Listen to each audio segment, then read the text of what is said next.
All right, we're up and running and recording. Okay. Would you like to get started with the questions? Sure.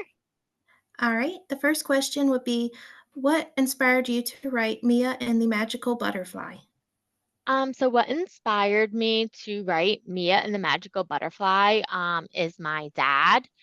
From a young age, my dad always encouraged me to write a story, and I loved writing as a kid. So long story short, I decided to then start a children's book. I am type 1 diabetic. I've been diabetic since I was 18 months old. So I decided to write a book about a young girl who does wear an insulin pump like myself to also represent type 1 diabetes. Oh, that's awesome. You've had it pretty much all your life then, huh? Yeah, yeah. It's actually wild to think about it because it's really the only lifestyle I know. So Yeah, I was diagnosed at 7 years old. So, I kind of remember life without it, but then again, not really. yeah, no, so I hear you. It's definitely hard on parents too. I would only imagine, especially like thinking of mine going back then because they didn't really know anything about type 1 diabetes. It was a very new thing for them to learn. So I give so much credit for anyone who is listening, who is a parent of a type 1 diabetic, just because I truly believe they are as much of warriors as we are. Oh, yes, I agree 100%. How long did the publishing process take? So I would say it's really hard to answer that just because I was also planning a wedding the same year I was writing the book. But the publishing process, so it took me a couple of months to write the book. And then I think the longest part actually was the illustrations, which took probably another like 3 to 4 months, just because we were going back and forth, deciding what the character should look like, the colors, and all that fun stuff. And then copywriting actually only took a month. So I would say maybe in total, it took me about 8 months. Oh, wow. I bet that was stressful planning a wedding and writing a book. You know what? The funny thing is, I love to be busy. So I actually really enjoyed it because looking at the book, it also reminds me of our wedding. So it definitely is truly special to me. But yes, a lot of time management, a lot of just doing a bunch of things at once. Oh, I was looking at it on Amazon and I might purchase one myself. It looks really cute. Oh, thank you. Are you planning to write more books? If so, are you going to stick with the same storyline or are you going to do something different? So I'm definitely planning on writing more books. I really enjoyed the process. I've also what really touched my heart the most was the feedback and hearing how other kids can relate to it just because this is a book I truly wish I had as a kid where I can just relate to a character, even just seeing a character with an insulin pump. So yes, I would definitely either like to add to the series. Again, I have some ideas in mind, so definitely more to stay tuned on. I totally agree. I feel like kids everywhere that are type 1 diabetic and maybe just have family members, by reading the book, they will find out more and learn more about it. Absolutely. And my goal with the book too is yes, she's type 1 diabetic, but type 1 diabetes does not define an individual. Where I just wanted to show a girl who lives a normal life just like any other person.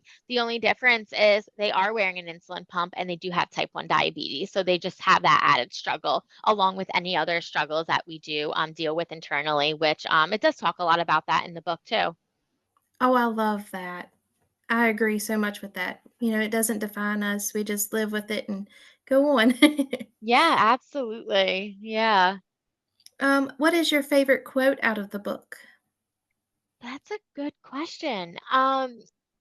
It's hard to answer. I can answer like my favorite part. So my favorite part, I would definitely say, is when Mia meets this magical butterfly and she's having so much struggle with believing herself, where she finally commits and says, I'm beautiful, I belong. And this magical butterfly is just looking at her saying, I knew all these things about you. And Mia's like, if you knew all these things about me, why haven't you told me? And then the magical butterfly expresses and says, because you wouldn't have believed me if I told you so. And that really hit home for me because you can have so many individuals out there believing you, saying, you're beautiful, saying you're smart, you're going to get that new job, or, you're going to pass that test. But if you don't believe it, it all starts within yourself. You have to believe it in order to believe others who are telling you. Oh, that is so true. I love that. Thank you. So true. Where can Mia and the Magical Butterfly be purchased? So that can be purchased on Barnes and Nobles and also on Amazon.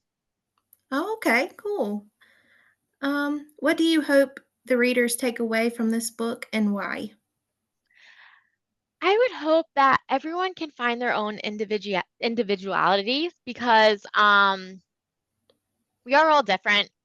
We are all our own walking storybooks where each and every one of us have a story, which makes us so unique and why we all do belong. So I hope people feel inspired and can truly find the magic within themselves, just like Mia does within the story. Oh, I love that. I hope they do that too, because everybody Yes. needs a little bit inspiring and finding yourself and loving yourself. Yeah, and the reason why I picked a butterfly is because it does undergo a metamorphosis, which then symbolizes growth and transformation. Oh, I love that. I never would have thought about that. Yeah, yeah. I love that. What was the most challenging thing about writing your book? I would say I'm someone who likes to perfect things. So I would say actually just finalizing it, where there are so many times you're reading the story. How can it be better? Does this sound right? Will the reader understand what I'm trying to put on paper? Where you do definitely go through a process of trying to perfect it so much, where I actually had to take a step away from the writing and then look at it again in 2 weeks to finally realize like, this is the story, this is the final manuscript, this is what I'm going to submit, copyright, and publish.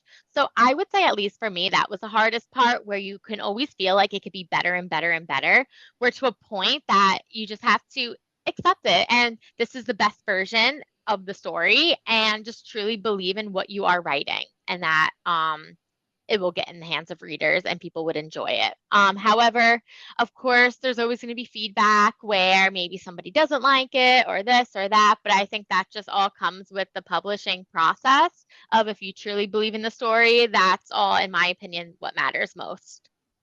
You sound so much like me because I'm the same way. It has to be perfect.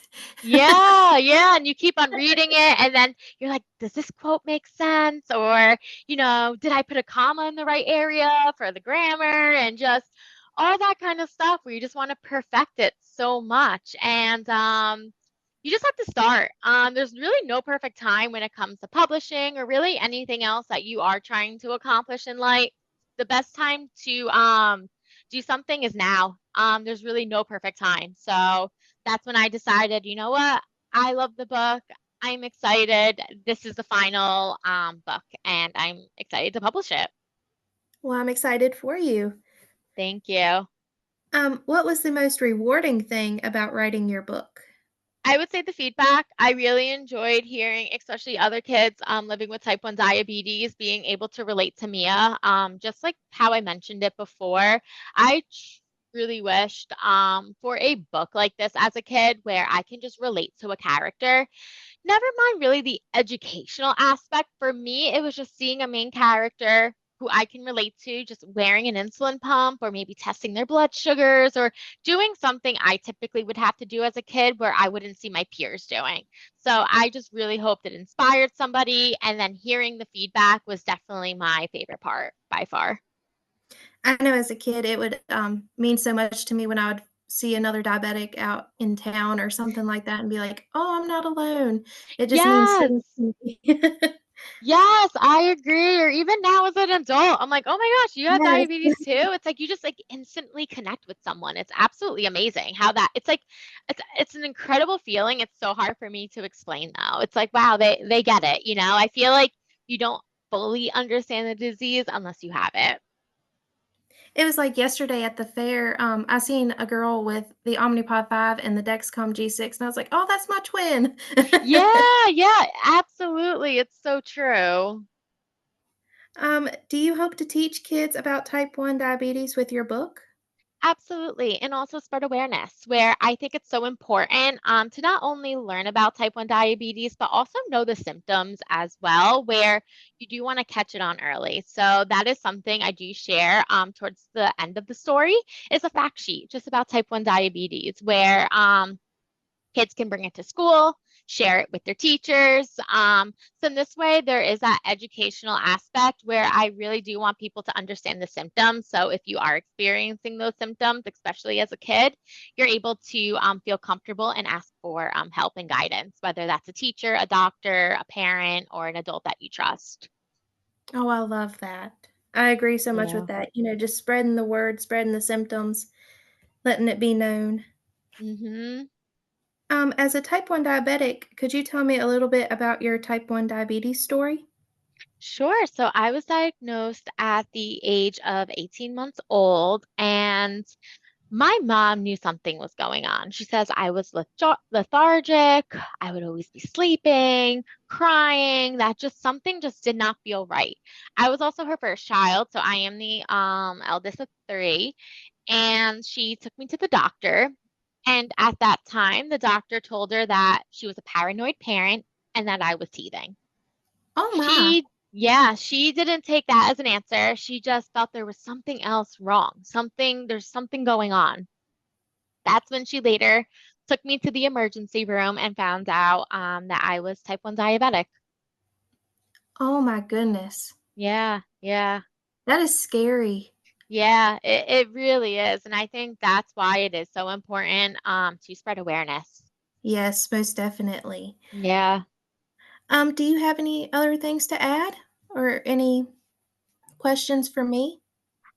So nothing on my end to add, but I would love to know, Cheyenne, what inspired you to start a YouTube channel and a podcast and all of the incredible things that you're doing?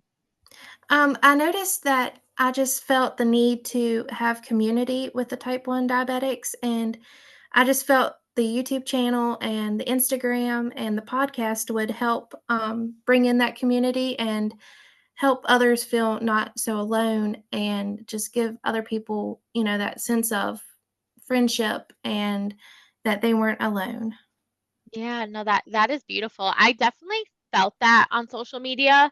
I really didn't discover the community until about maybe 3 or 4 years ago. I didn't realize the amount of social media presence there is regarding type 1 diabetes. So I absolutely love what you're doing because just like what we mentioned earlier, when we see somebody out in public with type 1 diabetes, it's like, wow, that instant connection, but that really, at least for me, doesn't happen oh so often.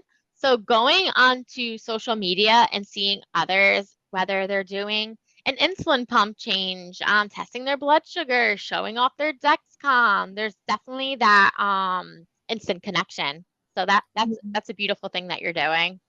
I totally agree. It just makes you feel like, you have that friendship with that person, even if you don't see them in person, you can still talk to them on there and, share your stories and everything, and it's just nice to have. Absolutely. I agree with you so much. But I believe that's all that I had for you, if that's all you have for me. Yeah. Oh, this was so much fun. Thank you It so much really for having was. me. Oh, you're welcome, anytime. Awesome. All right. Did you want me to stop recording? Yeah, that's perfect. If that's up to you, that's good. Yeah. Okay. So I